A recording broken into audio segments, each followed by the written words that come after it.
Let us start our worship service this morning. And I invite everyone, please stand up. Hallelujah. Praise God. Glory to God. And I invite everyone to come here in the front. So, can we occupy the seats in the front? Brothers and sisters, usher, can you assist them to come in the front? As we start our worship service in a prayer. Hallelujah. Praise God. Hallelujah. Sige po. Tayo manalangin. Let us bow down our heads and close our eyes. Lord Jesus, we glorify your name, O Lord Jesus, O God. We thank you, O Lord God. Hallelujah. We praise you. Truly you are faithful God, and you are awesome God, Jesus. Thank you, Father, oh God, for this morning, oh Lord God. Truly you will never leave us nor forsake us, oh Lord God. You are omnipotent God, you are a powerful God, and you are omniscient, oh Lord God. You are all-knowing God, Panginoon, and you are omnipresent God. You are always present at all times, oh God.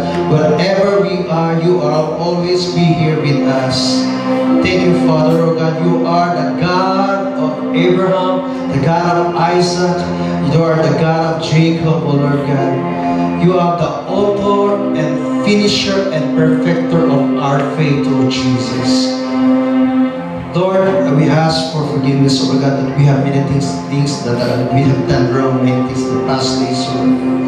Cleanse us mightily, Lord God, by your blood, oh Jesus, oh Lord God. We thank you, Lord God. Lord, we pray, oh Lord God, that these chairs that will fill by souls, oh Lord God. Lord, we pray, oh Lord God, these chairs of God that will occupy, Panginoon, Lord God. Lord, we pray for all the members of church that will come into this place as we pray also in the worship service this morning, oh Lord God. Guide us mightily, oh Lord God. Thank you, Father, through Jesus. We glorify your name, O Lord God.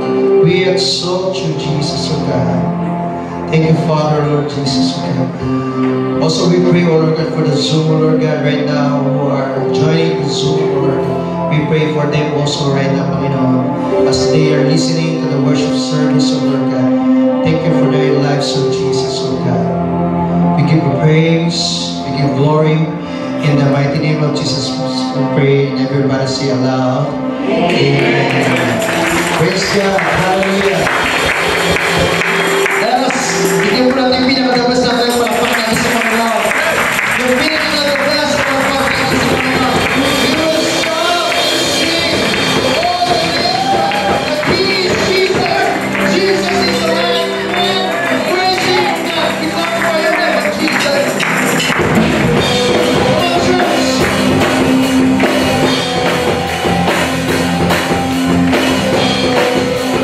Yeah.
you, Lord God.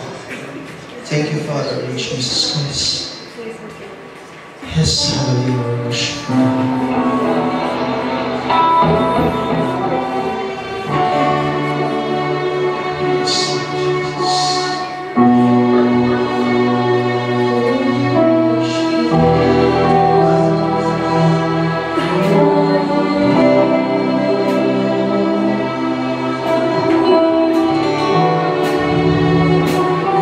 Yes, sing the song.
praise. Amen. Let us all be seated in the presence of the Lord.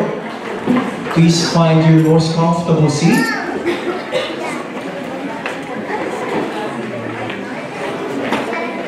If you want to drink water, we have water.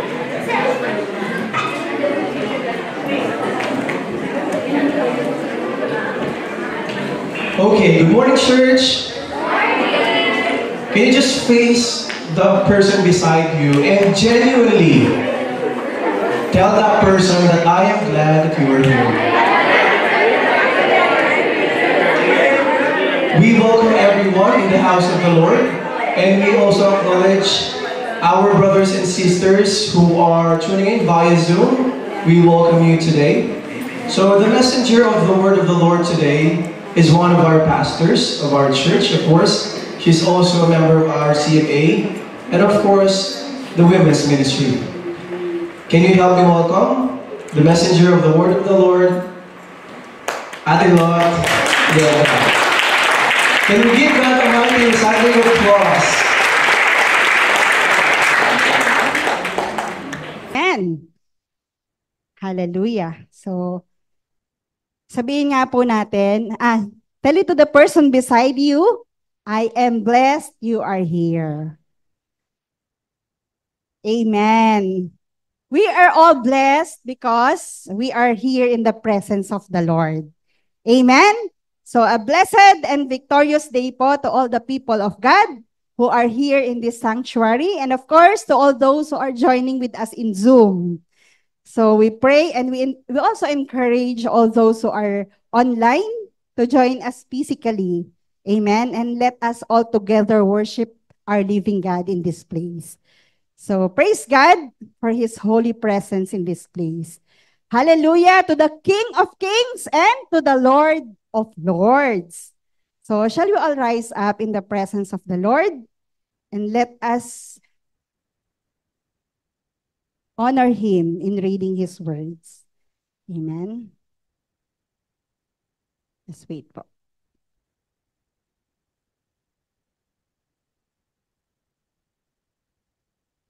So our key verse for today is found in John 17:14. Shall we all read po? I have given them your word, and the world hates them because they do not belong to the world, just as I do not belong to the world. Amen. So let us all bow down and pray po. Heavenly Father, we praise, we give glory unto your name. We worship you and we adore you. We welcome your holy presence, O God, in this place. And we ask that your Holy Spirit will continuously teach us today, O God. As we hear your word, as we study your word, O Lord God, let us not be just a merely listener, O Lord God, but help us, O Lord, to be a doer of your word. We entrust everything unto you for the rest of the day, O Lord God. May you alone be glorified, be lifted high, and magnified in this place and in our lives. In Jesus' name we all pray and shout aloud, Amen and Amen. Sige po, let us all be seated. Amen.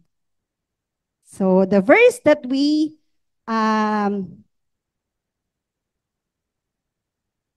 wait po. Umpisahan natin yung slides. Amen. So the title of the word for today is Reaching the World Through Preaching the Word. Amen. Are we all excited to hear what is our takeaway for today? Amen. So tell it to the person beside you, please be attentive. Do not disturb me. Amen. That's our honor to our living God. Amen. So let us all be seated quietly and listen to the word of God. Amen. So this is our key verse. Amen. In other translation po, it says here in John 17:14, in Amplified, it says here, I have given to them your word, means the message you gave me. The message of God that He has given to Jesus Christ. And the world has hated them because they are not of the world and do not belong to the world, just as I am not of the world and do not belong to it. Are we all belong to the world or not in this world already? So it's very quiet. So today po, we will all learn if we are still belong to this world. Yes, physically, we are here. We are enjoying what God has created us.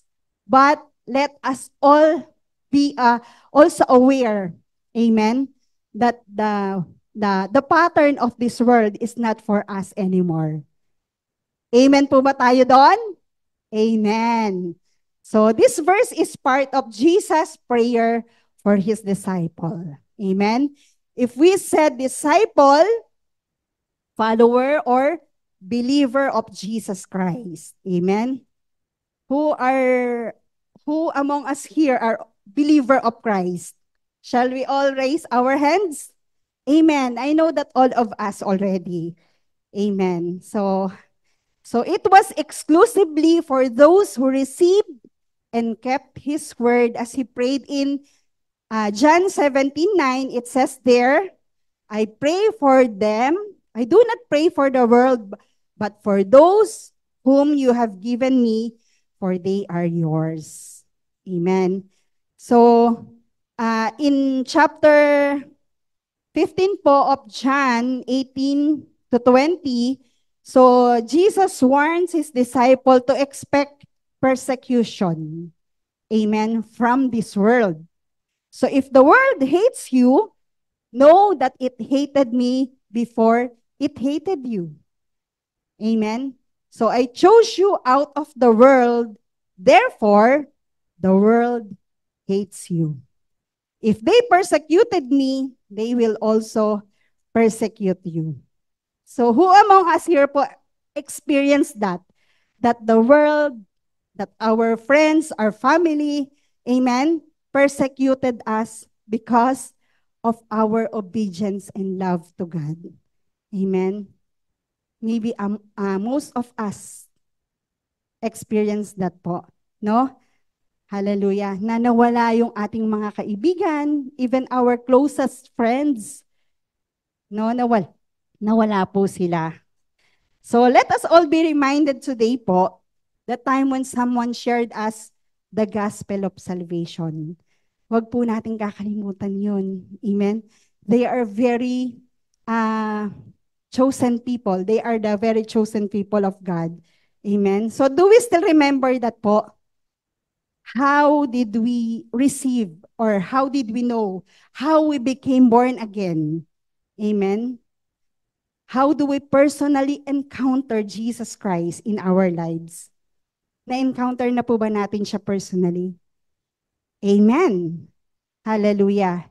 So, and have you noticed, or I don't know kung ako lang po yung nakaka-notice, that since we receive Jesus Christ and allow Him to be in full control of everything, just take note po that, everything in our lives, we as Christians are very dissimilar, or there are a lot of differences, no, to the people living in this world.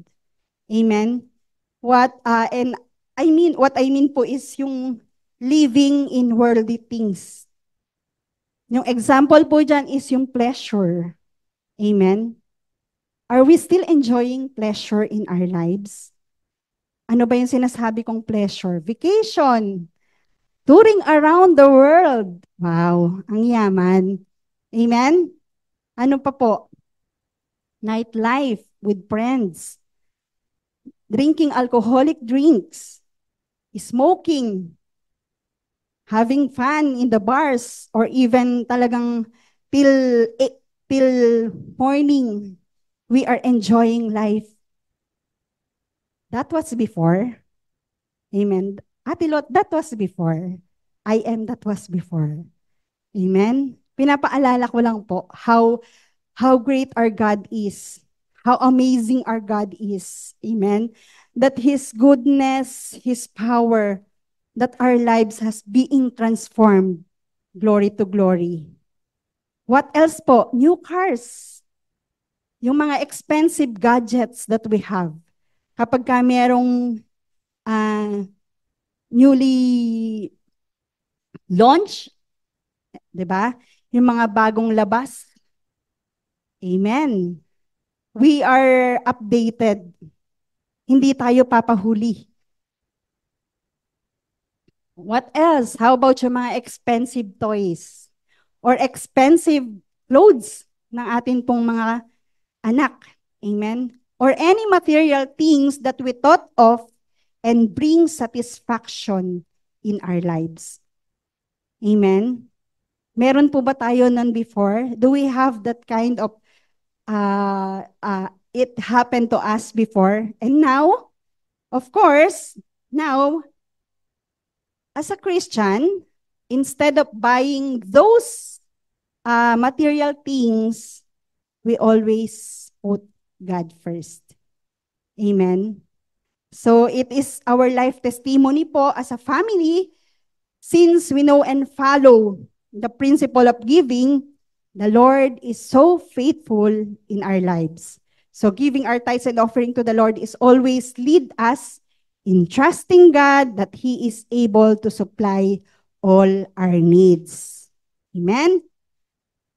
So let's continue po. In 1 John 2:15, it says here, shall we all read? Stop loving this evil world and all that it offers you, for when you love these things, you show that you do not really love God. Amen. It's very clear po, no? That's why I told you na remember all those days when we were still in the world.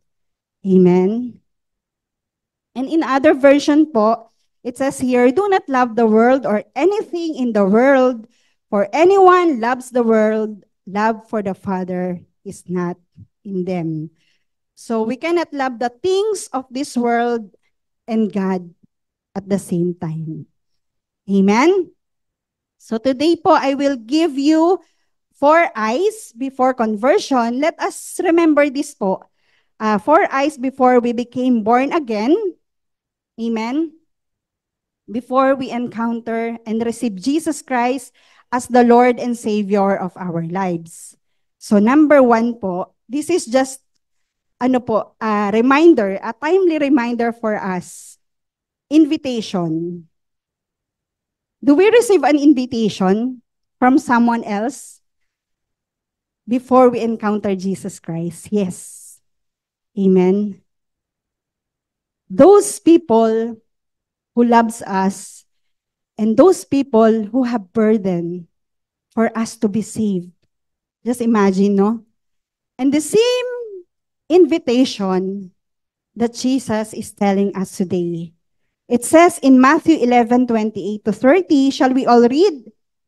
Then Jesus said, come to me, all of you who are weary and carry heavy burdens, and I will give you rest.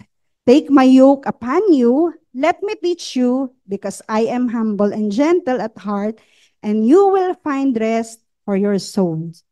For my yoke is easy to bear, and the burden I give you is light. Amen. Just imagine that every time that we will feel so burdened, no?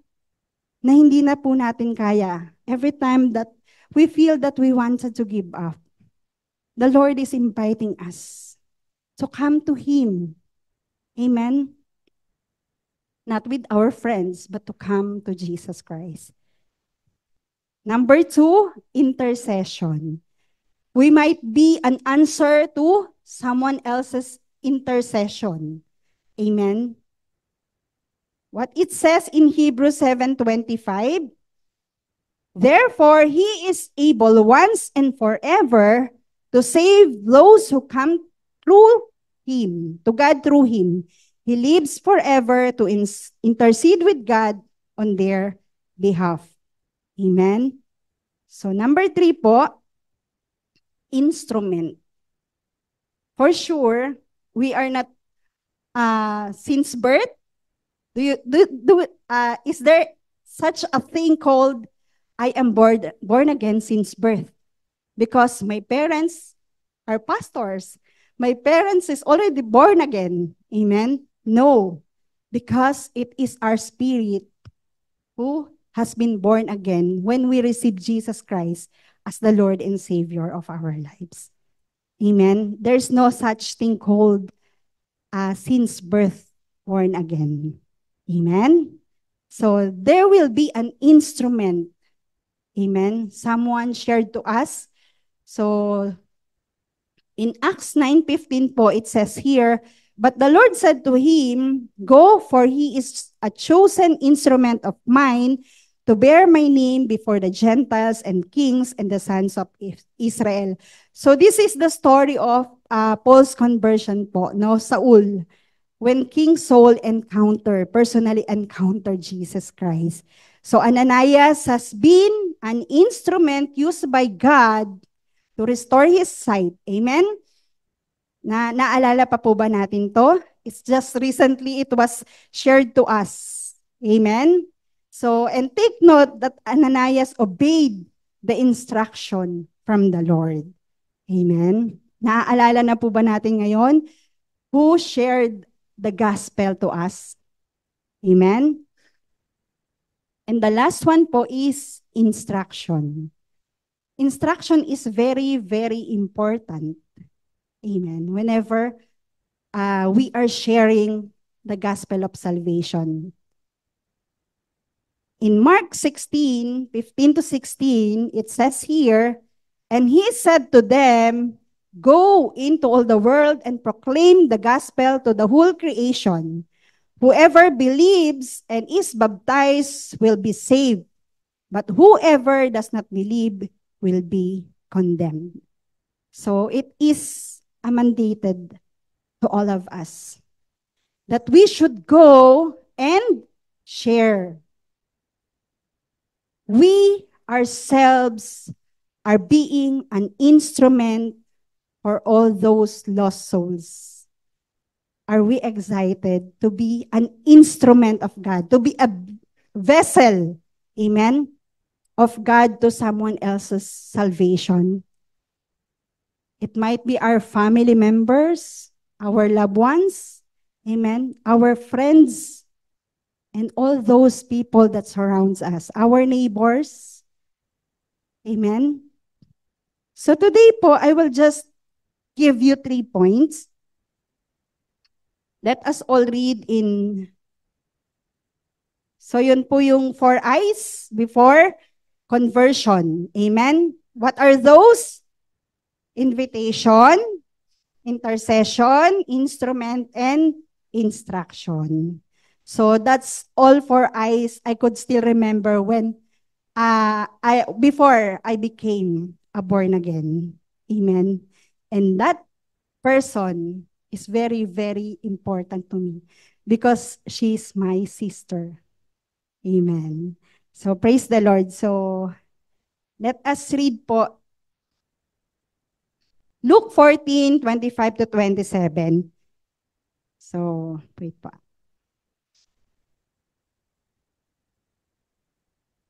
Shall we all read? Great crowds were following him. He turned around and addressed them as follows. Anyone who wants to be my follower must love me far more than he does. His own father, mother, wife, children, brothers, or sisters. Yes, more than his own life. Otherwise, he cannot be my disciple. And no one can be my disciple who does not carry his own cross and follow me. In the same way, concluded Jesus, none of you can be my disciple unless you give up everything you have. So I hope that every one of us, I hope that this word is very clear to each and every one of us po. Amen? So as the Lord has blessed us with all those people, sabi ko nga po kanina, all those instrument, no? For us to know Jesus Christ, they are the chosen people of God. Amen? Who chose to follow Jesus Christ. So my question is, do you want to be an instrument or a vessel of the Lord to bless others? Mahina. Amen. Hallelujah. Narinig kayo ni Lord. Amen. So the main key for us to be a good instrument or useful vessel of the Lord is to follow Jesus Christ. Okay? Hindi ko po nasulat. Wait po ah. Ito po. The main key to become useful vessel of the Lord is to follow Jesus Christ. Amen. So we as human, we are imperfect, but if we allow the Holy Spirit to move in our lives, the Lord's will and purpose will be fulfilled. Amen. Excited po ba tayo? That when we choose to be filled with the Holy Spirit, kung ano man po yung plano ng Panginoon, it will always be fulfilled in our lives. Kung ano man, whatever plans, whatever will of the Lord in our lives, it will be fulfilled. So, amen? So, are we all ready po to follow Jesus Christ? Amen. So, we can sing that, I have decided to follow Jesus. No turning back. Amen? Sabi po sa kanta, we will all decide to follow Jesus. Yes, it is very, very easy. Amen? For us to sing that song. Hallelujah. But the question is, amen, how can we do it? For sure, we cannot do it by ourselves, alone. Amen. But by the leading of the Holy Spirit, we can do it. So we need the Holy Spirit to move in our lives. So babalikan ko po yung, the rich young man. So this is the story where we can find out how. And paano po ba tayo makaka-follow, how we can follow Jesus Christ. No, sabi ko nga po, yes, it is very easy for us to say, Lord, I will follow you. When we are in His blessings. Amen.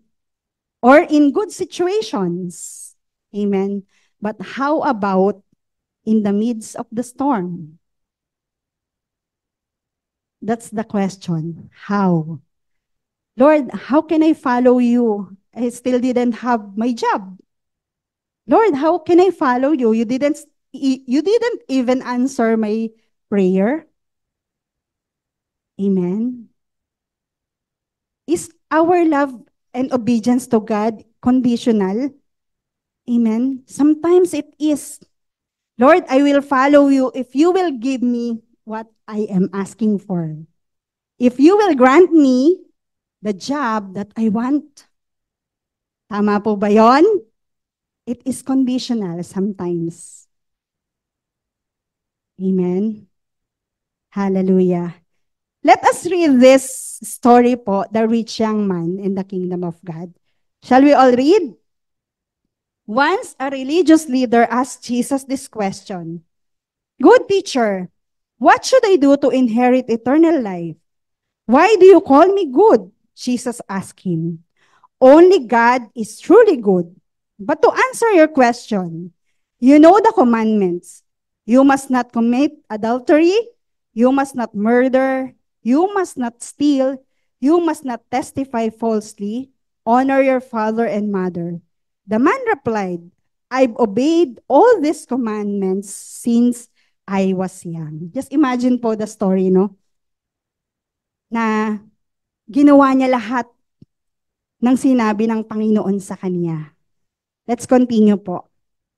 Sabi niya po dito, when Jesus heard his answer, he said, there is still one thing you haven't done. Sell all your possessions and give the money to the poor, and you will have treasure in heaven. Then come, follow me. But when the man heard this, he became very sad, for he was very rich. When Jesus saw this, he said, how hard it is for the rich to enter the kingdom of God.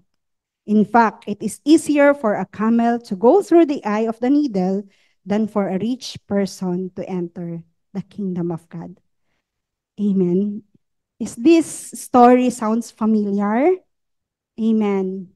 How many times that we heard this story? Amen. But still, the Lord is telling us, gaano po ba tayo ka-eager sumunod sa Panginoon? Just imagine po, no? This young man, this rich young man is a ruler. Just imagine po, no? Na yung his life, if we can steal in this story, he is very good. Amen? Because sabi po doon na whatever Jesus did or whatever Jesus said, I have already done all of that. Amen? But when Jesus said that, sabi po dito, there is still one thing you haven't done. Just imagine po. It says in His word that you must not commit adultery. Yes, we're not doing it. Amen? You must not murder. Amen? Hindi naman din po tayo murderer. Amen? You must not testify falsehood. Yes. I am very, very honest. Amen? We are faithful. Let's say we are faithful. Honor your father and mother. Yes, we are doing it. But you know what? Jesus told him, there is one thing you haven't done yet. Amen? What is that po? Sell all your possessions and give the money to the poor, and you will have treasure in heaven. Amen? But very sad po si rich young man. He was very sad. Why? Amen? Kasi he's very rich and he don't want that all his possession na mawala po sa kanya. Amen? Without even thinking that all those possessions came from the Lord. Amen?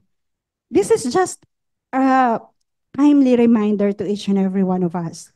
We have possessions. We have a good positions. Amen? We have a lot of, sabihin na natin, I have everything in my life. Or we have everything in our lives. Amen?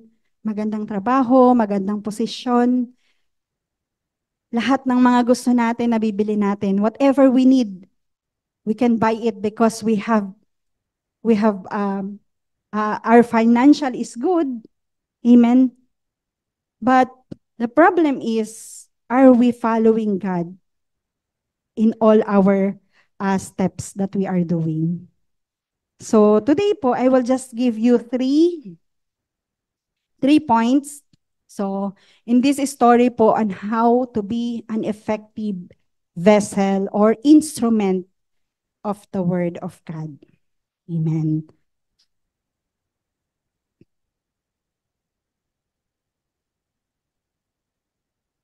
So sabi po dito, to become useful vessel of the Lord is to follow Jesus Christ. Sabi po, no?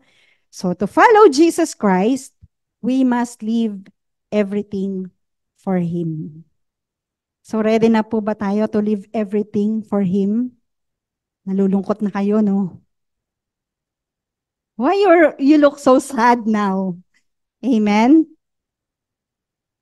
Is it easy for us to leave everything for the Lord? Amen? Amen? Amen. Yes. Through the power of the Lord, through the leading of the Holy Spirit, it's very easy for us. So in that story po that we read, the rich young man cannot give up his wealth, his possession. Amen? Most of us are like that. So when we are praying for the blessings and the Lord bless us, amen, we will become busy. Nabibusy na tayo. Amen? And, of course, until such time that we forget the giver of our blessing. Is it happening?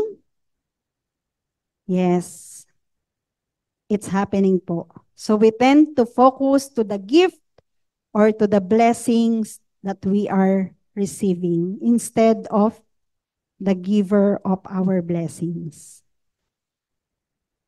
So, my question is, can we give up everything in following Jesus? Parang kalahati lang yung gusto nyong ibigay. Amen! So, our possession. Ay, wala. Walang naipon. Walang possession. Our jobs. Our loved ones. Wala rin daw loved ones. And all our resources. Of course, it's all included. No? When we choose to follow Jesus Christ. Amen. So tell it to the person beside you. Let us follow Jesus.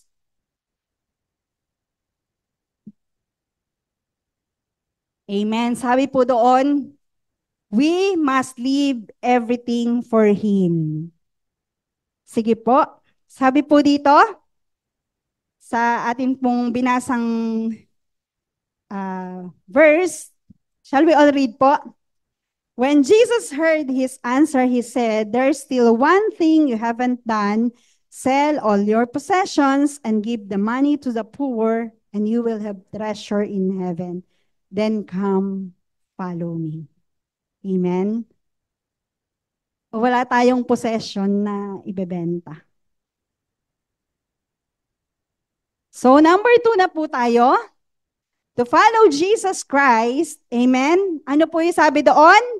We must let go of whatever known sin between us and God. Amen. Let us just do whatever is pleasing in the sight of God. Amen. Sabi po sa kanyang salita, whatever we will do, whether we eat or drink, we will all do it. Amen. For His glory. Praise the Lord. Active pa rin ang mga TMAers natin. Hallelujah. So sabi po sa Galatians 5:19 to 21, shall we all read? When you follow the desires of your sinful nature, the results are very clear. Sexual immorality, impurity, lustful pleasures, idolatry, sorcery, hostility, quarreling, jealousy, outburst of anger, selfish ambition, dissension, division, envy, drunkenness, wild parties, and other sins like these. Let me tell you again, as I have before, that anyone living that sort of life will not inherit the kingdom of God. And we all know what is not, all those sins, no? All those things,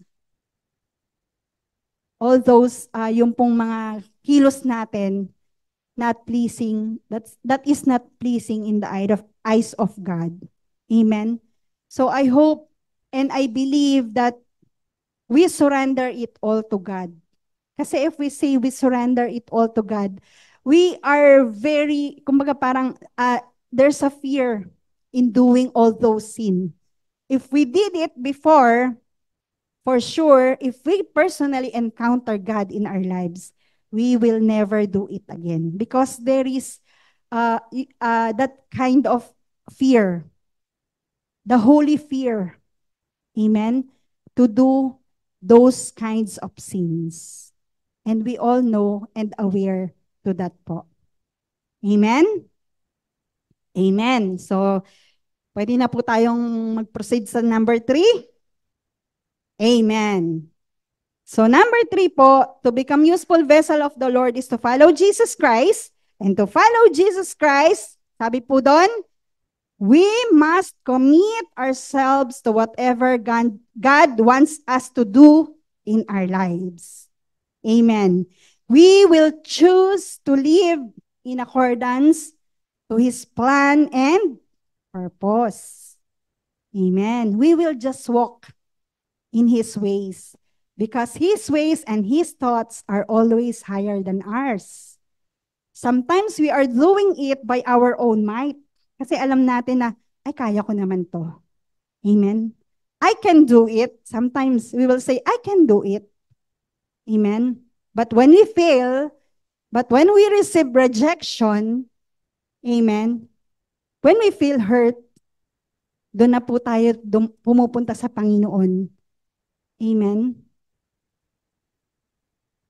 Dapat po, let us always choose to come to God first.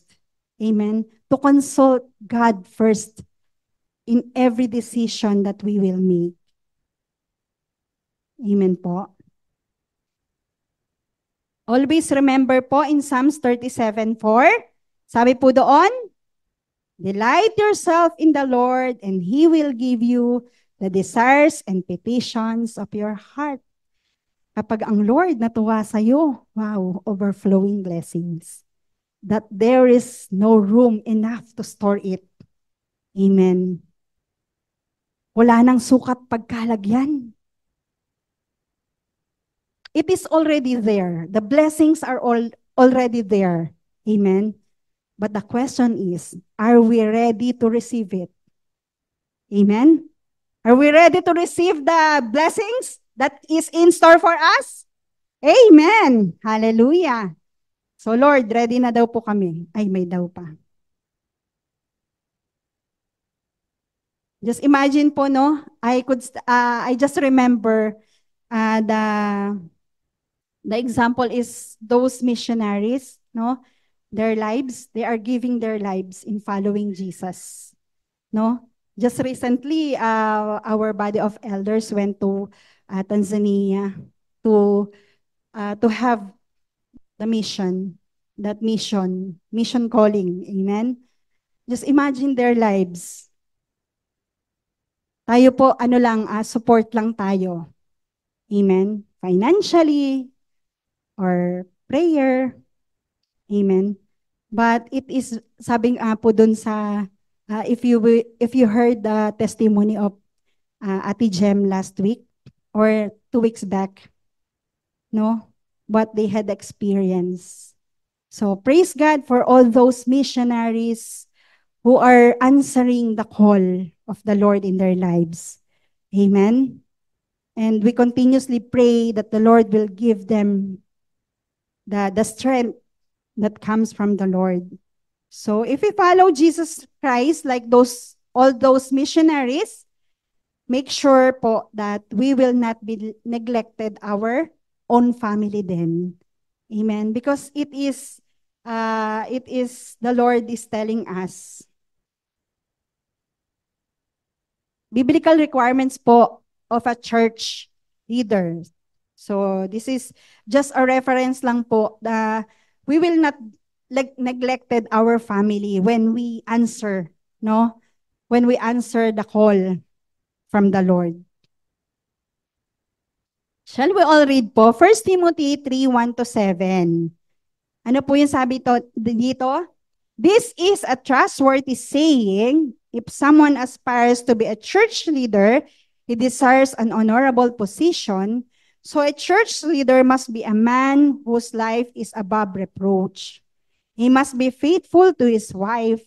He must exercise self-control, live wisely, and have a good reputation. He must enjoy having guests in his home, and he must be able to teach. He must not be a heavy drinker or be violent. Sana po kayo? Sige po. Next. Sabi po doon, he must manage his own family well, having children who respect and obey him. For if a man cannot manage his own household, how can he take care of God's church? A church leader must not be a new believer because he might become proud and the devil would cause him to fall. Also, people outside the church must speak well of him so that he will not be disgraced and fall into the devil's trap. So this is just a reminder to each and every one of us as a church leader that as we hear the Lord for a mission or whatever calling we have, no? Talagang sinasabi po dito, it says in His Word na sabi po dito that we have to manage, sabi po dito, family well. Amen. We will not be neglected our family. So, following Jesus Christ and walking daily with Him, through serving Him, obeying His commands, and daily devotion, our quiet time. So, when we follow Jesus Christ, the blessings for time and eternity is always there. If we continue to follow Jesus Christ in our lives, amen, talagang the blessings is always there po. It says in His Word, I will never leave you nor forsake you. He is always there for us. Amen? Amen. We're almost there na po. So Jesus Christ is the great example of being an obedient son. So sabi natin, we said earlier that we want to follow Jesus Christ or we want to follow His commandments. Amen? So if the Lord called us for whatever He wants us to be, amen, let us always be reminded of what Jesus Christ did to all of us. Shall we all read po in Hebrews 5:7-9? While Jesus was here on earth, He offered prayers and pleadings with a loud cry and tears to the one who could rescue Him from death. And God heard His prayers because of His deep reverence for God. Even though Jesus was God's Son, He learned obedience from the things He suffered. In this way, God qualified Him as a perfect high priest, and He became the source of eternal salvation for all those who obey Him. So Jesus Christ is the great example of being an obedient son. Amen. Do you want to be called an obedient son and daughters of God? Mahina po. Do you want to be called an obedient son and daughters of God?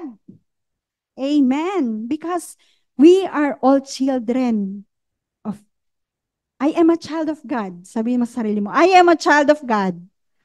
Amen. We are all children. No? Tayo po ay talagang nilalang ng Panginoon with a purpose sa atin pong mga buhay. So let us always be reminded of what God has done to each and every one of us po. So being an instrument and a vessel or a vessel for the Lord, sabi ko nga po kanina, it's not an easy. We will face rejection. We will face failures. Amen? In our obedience to God, hindi po palaging maganda. It's not always good result. Amen? But if we know that our obedience is we totally surrender our lives to Him, for sure. It says in His Word that I will be with you till the end of the age. Amen. Lagi po nating, let us always be reminded of that in His Word na the Lord is always with us wherever we go. Amen?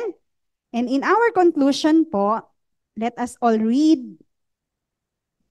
seek the kingdom of God above all else and live righteously, and He will give you everything you need. Amen. It is very, very familiar verse to each and every one of us. And just a timely reminder din po for all of us to seek God first.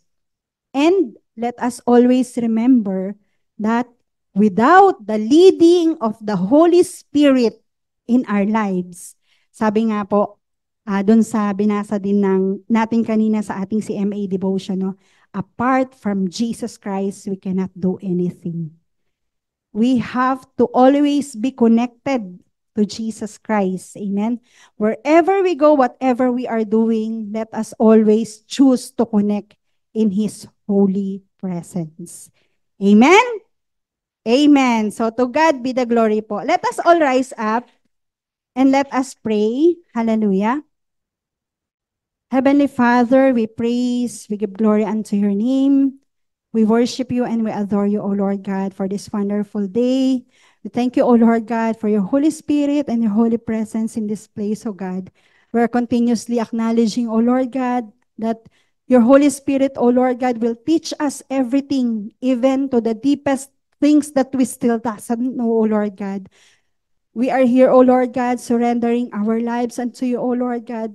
We ask, O Lord God, that you help us, O Lord God, that we will follow you, O Lord God, with all our heart, O Lord God. That as we seek you, Panginoon, we will find you, O Lord God. When we ask, O Lord God, we will receive, O Lord God. When we knock, O Lord God, you are always there to open that every blessing, O Lord God, that you have in store for us, O Lord God. Thank you, O Lord God, for your Holy Spirit that continuously remind us, O Lord God, that we are your children, O Lord God, in Jesus' name. Hallelujah. Lord, as we lift our hands unto you, let us all lift our hands to God as a sign of surrender, O Lord God. Lord, we are here. We are saying, God, that we want to follow you, O Lord God, through the leading of your Holy Spirit. Lead us, O Lord God, through the right path, through your plan, O Lord God. Let your plan and your will, let your purpose, O Lord God, in our lives be fulfilled in our lives, O God, in Jesus' name. Hallelujah, O Lord God. All the glory belongs to you, O Father. All the honor and the highest praise belongs to you, O God. In Jesus' name we pray. And everybody says, Amen and amen. Glory to God.